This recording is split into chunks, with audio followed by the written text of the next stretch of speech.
진구네가 겪었던 그해 여름 이야기. 권정생. 그해 1979년 여름엔 비가 잦았다. 아직 봄 기운이 가시지도 않는 5월부터 사흘 걸러 날씨가 굳었다. 시장 모퉁이에서 포장마차를 하는 어머니는 손님이 들지 않아 장사가 되지 않았다. 그날도 어머니는 일찌감치 장사를 치우고 후줄근히 피곤한 몸으로 집으로 왔다. 엄마, 오늘 또 오징어 갖고 왔어? 진숙이가 반기며 물었다. 5살짜리 막내이면서 외딸이라 해서 아버지도 어머니도 몹시 귀여워하는 진숙이는 철이 없다. 비 내리는 날이면 어머니는 팔지 못한 안죽감을 집으로 가지고 오기 때문에 진숙이는 그게 기쁜 것이다. 어머니는 철없이 반기는 진숙이의 물음에 쓸쓸하게 웃었다. 그래, 하느님이 우리 진숙이 오징어 맛있게 먹으라고 자꾸 비를 내리시는구나. 헤헤헤헤. 비 내리는 날은 일찍 어두워진다. 방에 불을 켜고 저녁상을 차렸다. 라면 담는 그릇들 한가운데 오징어 회가 수북히 담긴 쟁반을 놓고 둘러앉았다.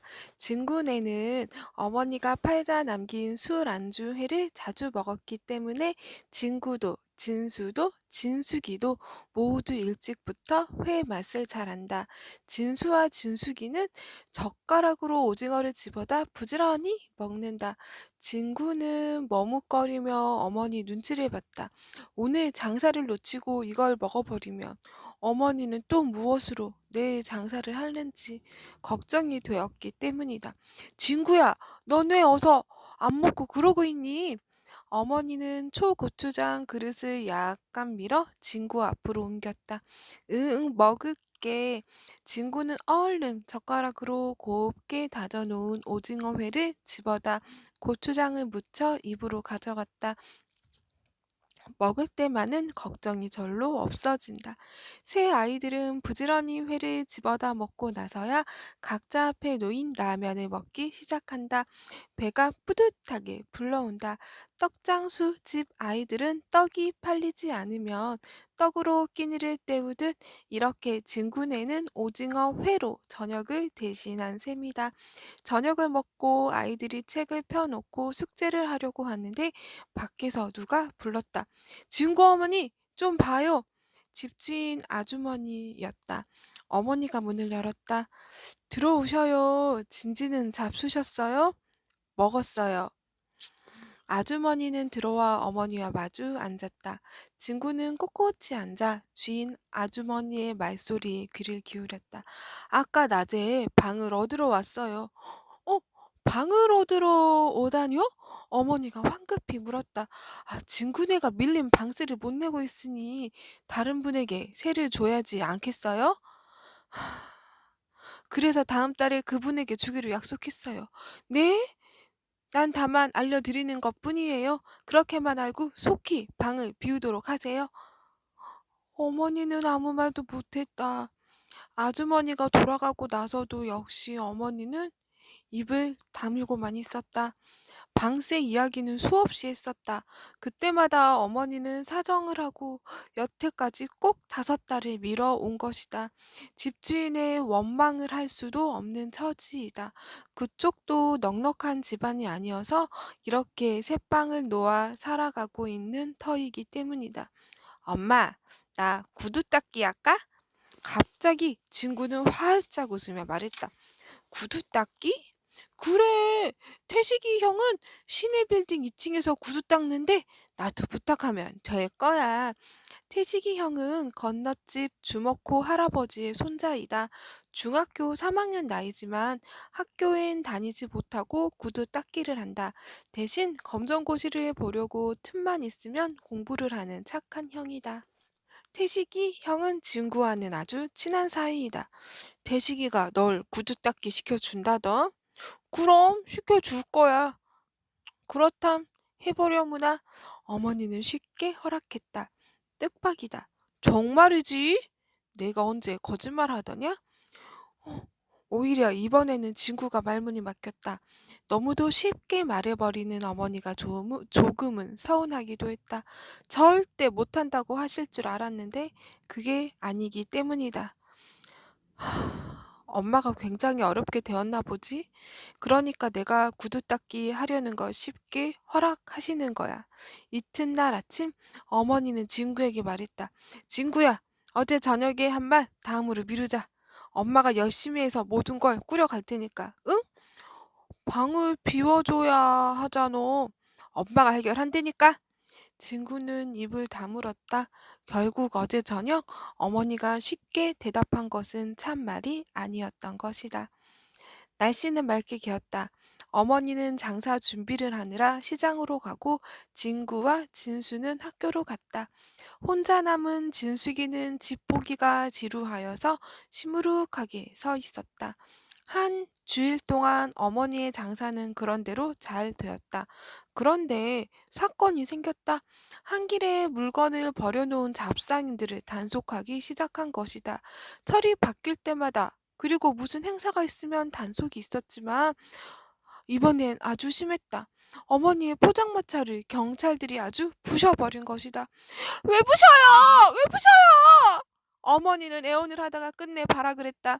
한 경찰이 어머니의 멱살을 잡고 저만치 끌어다 밀어버렸다. 어머니는 길가 전봇대에 얼굴을 부딪혀 시퍼렇게 멍이 들었다. 길가에 버려놓은 다른 상인들의 물건들도 부서지고 짓밟혔다. 수라장이 되었다. 그날 저녁 어머니는 멍든 얼굴을 싸매고 편지를 썼다. 그걸 진구한테 주면서 말했다. 진구야, 이 편지 가지고 내일 아버지께 다녀오너라. 학교는 어쩌고? 하루 쉬어라. 어머니는 돌아앉으며 눈물을 훔쳤다. 진구는 목이 메는 것을 꾹 참았다. 다음날 일어나니 또 비가 내리고 있었다. 조심해서 다녀오너라. 응. 친구는 우산을 받쳐두고 정류장에 나갔다. 버스를 타고 기차 정거장에 가서 아버지가 계시는 요양원 쪽으로 가는 기차를 기다렸다. 대합실에서 기차를 기다리는 동안 친구는 어머니가 써준 편지 사연이 궁금해서 가만히 펼쳐보았다. 편지엔 다음과 같이 적혀 있었다. 여보, 오래전부터 망설여 오다가 오늘은 어쩔 수 없어 당신에게 의논하려고 이 글을 씁니다. 오늘 경찰 단속반이 나와서 그만 포장마차를 잃었어요. 다른 상인들도 모두 쫓겨났고요. 주인집에게는 방을 다른 사람에게 주기로 약속했다고 합니다. 아이들이 가장 걱정이에요. 길바닥에 나앉을 수도 없고 어떻게 하면 좋을까요? 혹시 시장 김 씨한테 당신이 부탁해 보면 어떨까요? 제가 직접 가는 것보다 당신이 가는 것이 좋을 것 같아서 말씀드리는 것이니 어렵더라도 힘써 보셔요. 몸도 불편한 당신에게 되도록 걱정을 끼치지 않으려 했는데 이렇게 또 마음 아프게 하고 마는군요. 용서해 주셔요. 아내 올림. 기차에서 내려 요양원 언덕길을 걸으면서도 진구는 내내 머릿속이 어지러웠다. 내가 진짜 구두 닦기를 했으면 조금이라도 보탬이 됐을 텐데. 비가 내리는 요양원 언덕길은 전에 없이 적막했다. 하얀 아카시아 꽃이 비에 젖어 무겁게 늘어져 있고 근처 모두가 안개 위에 묻혀 있었다. 아버지는 진구를 보자 무척 놀라는 표정이었다. 하얗고 파리한 아버지의 얼굴은 오랜 병환으로 나이보다 늙어 보였다. 현관에 놓인 긴 의자에 앉아 이야기하는 동안 다른 결핵 환자들이 흘끔흘끔 쳐다보며 지나갔다. 아버지는 진구가 가지고 온 편지를 읽고 나서 입을 꾹 다문 채 잠시 생각에 잠겼다. 아버지, 너무 걱정하지 마셔요. 그래, 내가 며칠 뒤 집으로 갈 테니 어머니께 그렇게 여쭈어라. 아버지, 집에 오실 수 있어요? 그래, 이제 기한도 다 차가니까 어차피 나가야 한단다. 하지만 아직 하지만 병이 아직 낫지 않으셨잖아요. 진구는 걱정스레 물었다. 아버지가 이곳 결핵 요양원에 입원한 지 벌써 9달이 되었다. 전에 살던 동네 성당 수녀님이 주선을 해서 무료로 입원했던 것이다. 입원할 수 있는 기간은 9달이어서 병이 낫든지 낫지 않든지 기한이 차면 퇴원하게 되어 있다. 벌써 5년 동안이나 알아온 아버지의 병은 쉽게 고쳐지지 않았다. 그동안 어머니의 고생은 말할 수 없이 안타깝게 이어져 온 것이다. 아버지와 헤어져 집으로 돌아오면서 친구는 많은 사람들을 바라보았다. 모두가 걱정 없이 행복해 보였다. 친구는 기차 안에서 차창 밖을 내다보며 일부러 콧노래를 불러보았다. 어쩌면 아버지가 나와서 좋은 일이 생길지 모른다는 희망이 생겼다. 그것도 안 되면 태식이 형처럼 구두 닦기든 신문 배달이든 무엇이든 꼭 해야겠다는 용기를 다졌다. 사흘 뒤 아버지가 퇴원해 돌아왔다. 아버지는 시장 김씨 아저씨한테 먼저 찾아갔다. 김씨 아저씨는 아버지와는 학교 동창이고 각별한 친구 사이이다. 전에도 몇 번 어려울 때면 함께 걱정하고 도와준 사이였다. 김씨 아저씨한테 다녀온 아버지는 아주 반가운 소식을 가지고 왔다. 그것은 진군의 형편으로는 큰 기쁨이며 희망이었다. 김씨 아저씨가 시장 변두리 파출소 앞에 있는 빈터를 얻어주기로 약속한 것이다. 거기다가 임시로 블럭 담집이라도 지어 가게를 차리면 어머니의 포장마차보다는 훨씬 나을 것이라는 것이다. 그리고 가게 옆에 방을 하나 달아 지으면 거차할 집도 해결된다. 얼마나 반가운 일인가? 일주일 후에 김씨 아저씨는 파출소 소장과 동사무소 소장에게 양해를 받아 곧장 집을 짓기로 했다. 어머니는 고모 할머니네와 시골 이모네 이모 집에게까지 찾아가서 벽돌을 살 수 있는 돈을 구해왔다. 김씨 아저씨는 시장 가게를 아주머니에게 맡기고 벽돌 쌓는 일을 하기로 했다. 일이 곧 시작되었다. 집을 짓는 것이다. 그토록 가지고 싶던 집이다. 진구와 진수는 학교가 파하기가 바쁘게 서둘러 돌아와 벽돌 쌓는 일을 도왔다. 어머니도 함께 거들고 태식이 형도 틈이 생기면 함께 일했다. 방이 하나, 부엌이 하나, 그리고 조그만 가게를 붙여 짓는 작은 집은 일주일 만에 지붕이 덮였고 방에 구들장까지 놓였다. 이만큼 하고는 김씨 아저씨는 일을 그만두었다. 나머지는 어머니와 진구 형제가 할 수 있기 때문이다. 김씨 아저씨는 가면서 진구야, 너희네도 이젠 집이 있어. 좋지? 하고 크게 웃으셨다. 아저씨 정말 고맙습니다. 이 은혜 잊지 않겠습니다. 진구는 아저씨의 거칠어진 손을 잡고 인사를 했다. 허름한 작업복 뒷모습을 보면서 진구는 아저씨가 그 누구보다도 착하고 훌륭하다고 생각했다. 마지막으로 방에다 도배를 했다. 헌 신문지로 아무렇게나 발랐지만 깨끗하고 아늑했다.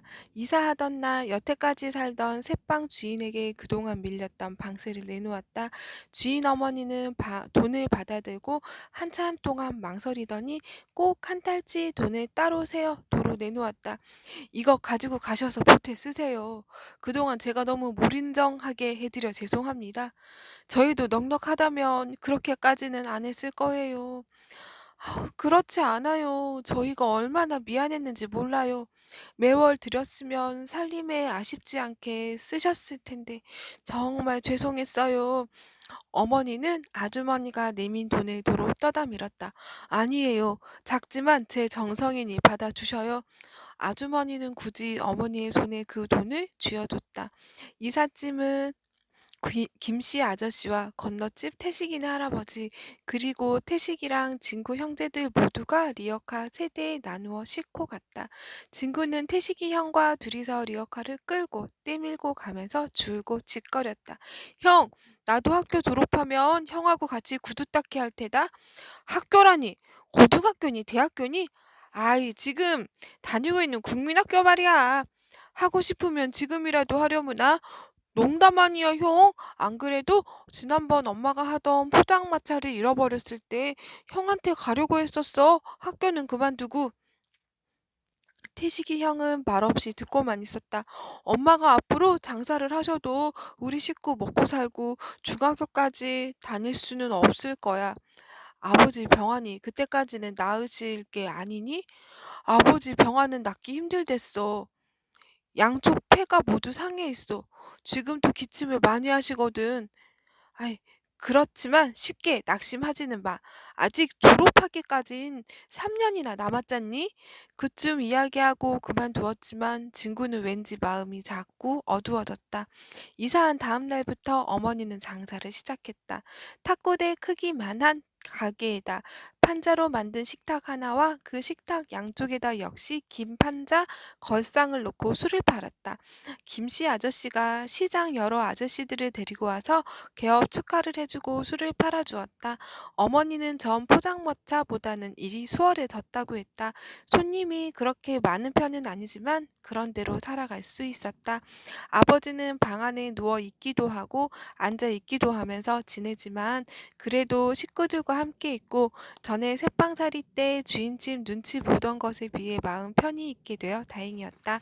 6월 한 달이 지나가고 있었다.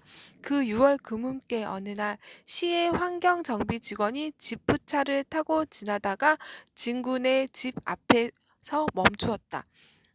곧 차 안에서 직원 한 사람이 내려와 가게 안을 기웃거리더니 어머니를 찾았다. 아주머니, 이 집을 언제 지었습니까? 직원이 어머니에게 물었다. 한 달쯤 됐어요. 이 땅은 시의 도시 계획으로 비워둔 땅인데 누가 허락하던가요? 저 파출소 소장님과 동사무소에서 양해를 해주었어요. 저희 주인이 병을 앓고 살 길이 없어서요. 살 길이. 직원은 고개를 갸우뚱거리며 그대로 돌아갔다. 어쩐지 어머니는 불안한 예감이 들었다. 사흘 뒤 파출소 소장과 동의 직원이 찾아왔다. 이일껏 지어서 살고 있는 집을 헐라는 것이다.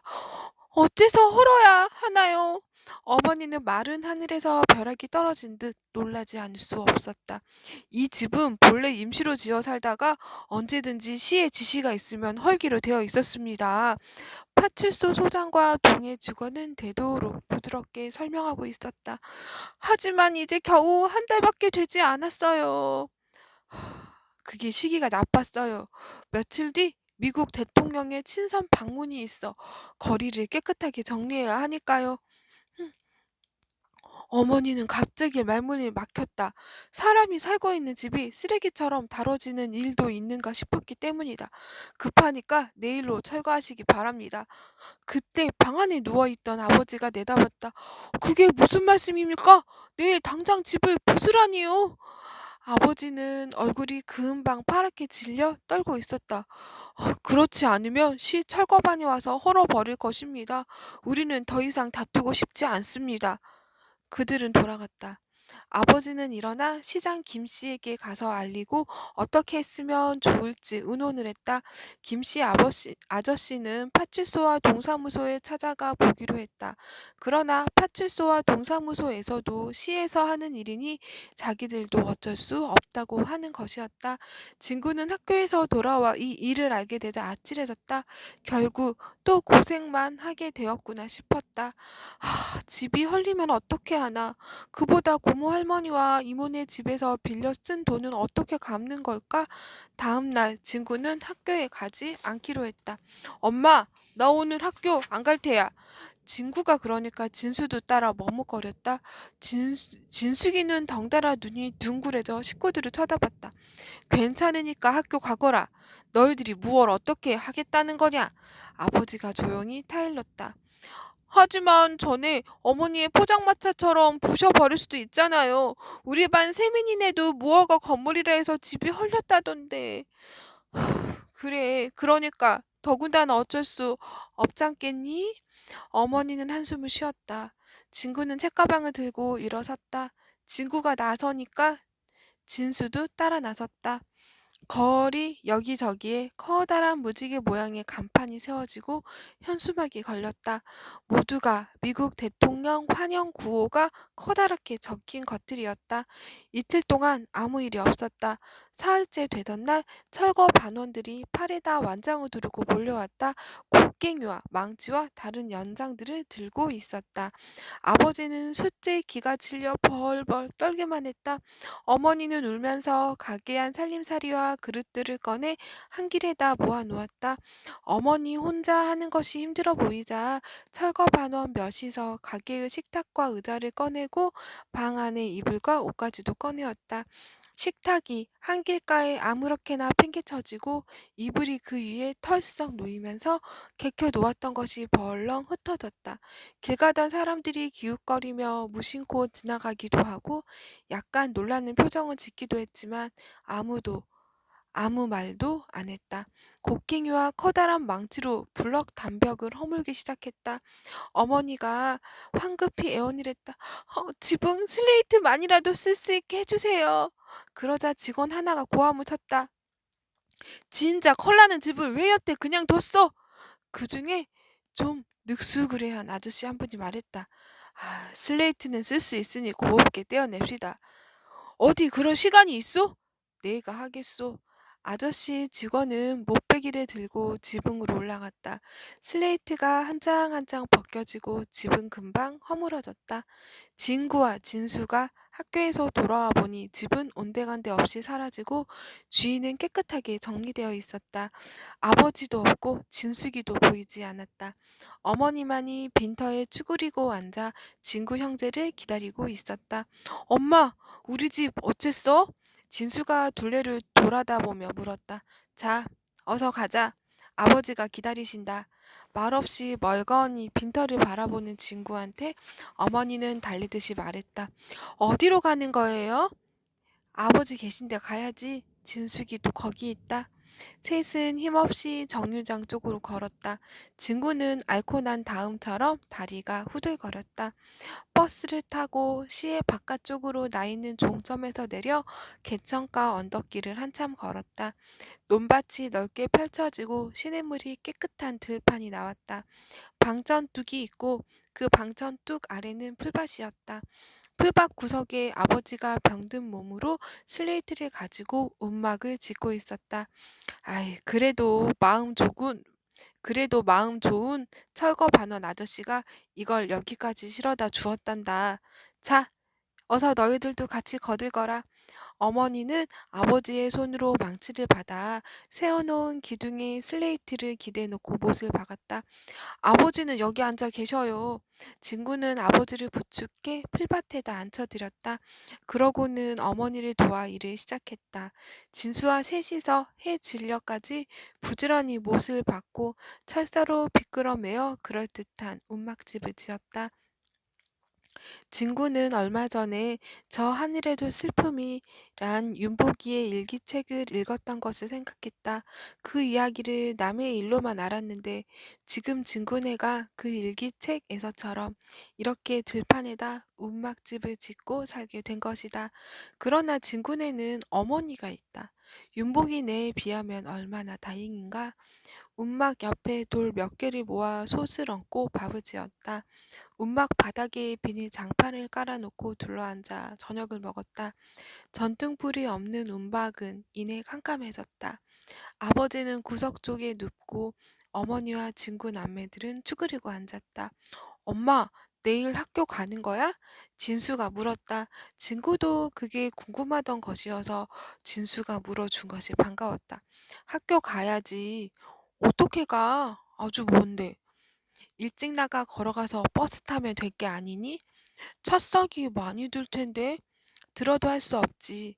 학교는 다녀야 한다. 너희들이 열심히 공부해서 떳떳한 사람이 되어 이런 일이 없이 사는 세상을 만들어야지. 어머니의 말 속에는 아주 깊은 뜻이 담겨 있었다. 다음 날 진구 형제는 어머니가 일찍 지어준 아침밥을 먹고 학교로 갔다. 나도 조금 뒤에 나갈게.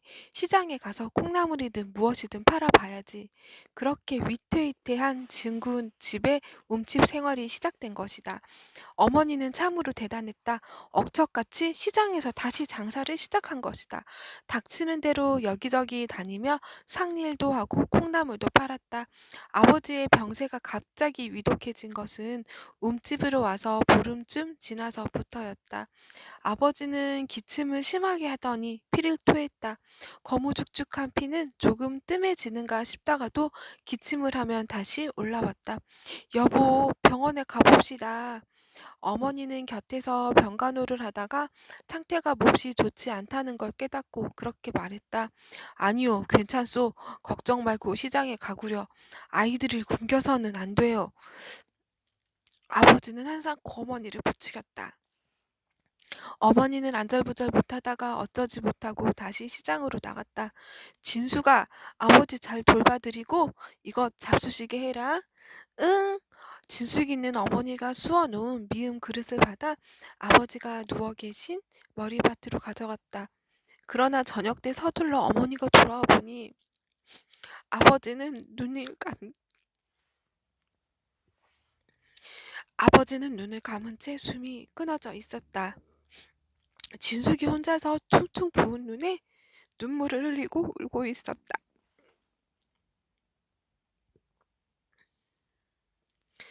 이튿날은 또 비가 내렸다. 움집엔 진숙이와 진수만 남고 아버지의 죽음을 실은 리어카가 시장 김씨 아저씨가 끌고 어머니와 친구가 떼밀며 갔다. 화장터는 시가지 옆을 지나 반대쪽으로 가야만 했다. 비닐로 덮인 아버지의 시체가 빗줄기 비닐로 덮인 아버지의 시체를 빗줄기가 쉬지 않고 사정없이 때렸다. 역시 비닐 쪼가리를 머리 위에서부터 뒤집어 쓴 어머니와 친구의 목덜미로 새어드는 빗물이 가슴 안으로 젖어들었다.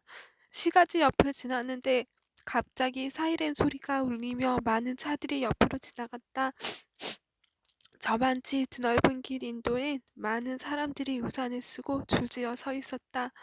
그들은 손에 태극기와 성조기를 들고 와, 와 소리를 지르고 있었다. 미국 대통령. 친구는 열심히 리어카를 떼밀며 걷다가 흘끔 소리나는 쪽을 돌아봤다. 그러나 이내 고개를 떨어뜨리고 아버지를 실은 리어카를 열심히 떼밀었다. 보관이 싸하게 메어왔다. 눈물 방울이 빗물과 함께 뺨으로 흘러 떨어져 내렸다. 사이렌 소리와 사람들의 와, 와 떠드는 소리는 하나도 들리지 않았다. 행복하게 살던 집에서 갑자기 쫓겨나 오갈 데 없는 상황이 닥치면 어떨까요? 끔찍하고 무섭겠지요. 소설 속 진군의 이야기는 1970년대 실제 상황을 배경으로 하고 있어요. 그런데 안타깝게도 40여 년이 흐른 지금도 50여 년이 흐른 지금도 비슷한 일이 일어나고 있습니다. 작품 속에 나타난 역사적 상황과 이에 대한 작가의 문제의식을 함께 살펴보도록 해요.